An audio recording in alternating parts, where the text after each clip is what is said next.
Entramos en el bosque de esculturas de la Garriga, más conocido como la Cabana dels Nats.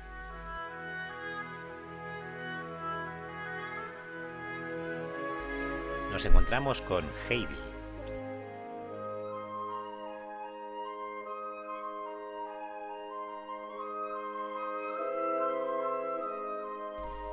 Fue construido por Esteve Torrens Grau, un vecino de la Garriga.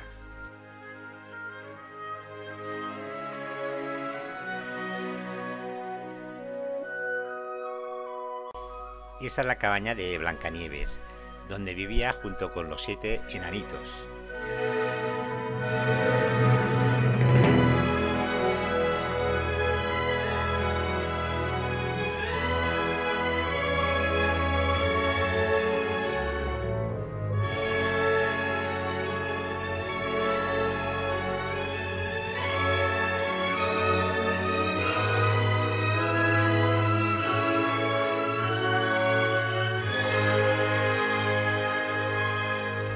Lamentablemente, algunos imbéciles se han dedicado a vandalizar y romper estas bonitas esculturas y actualmente no están en muy buen estado.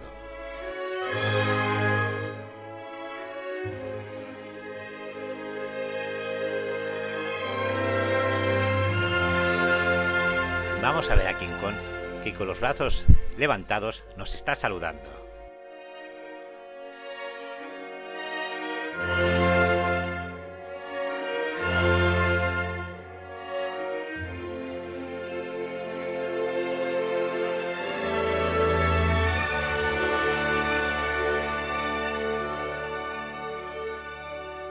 Esta escultura representaría la figurilla de los Oscars de Hollywood.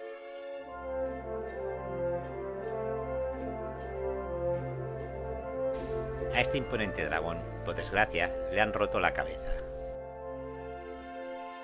Una figura de la isla de Pascua.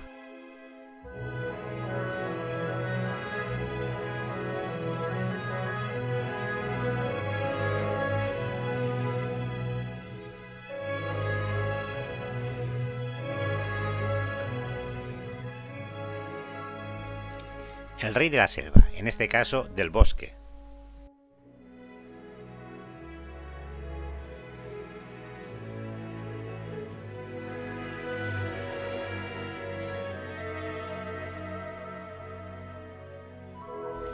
Estaría muy bien que todas estas esculturas, la cabaña, el molino y todos los elementos que hay en este bosque se restauraran y quedaran tal como lo diseñó y lo construyó Esteve Torrens Grau, y que volvieran a lucir en todo su esplendor.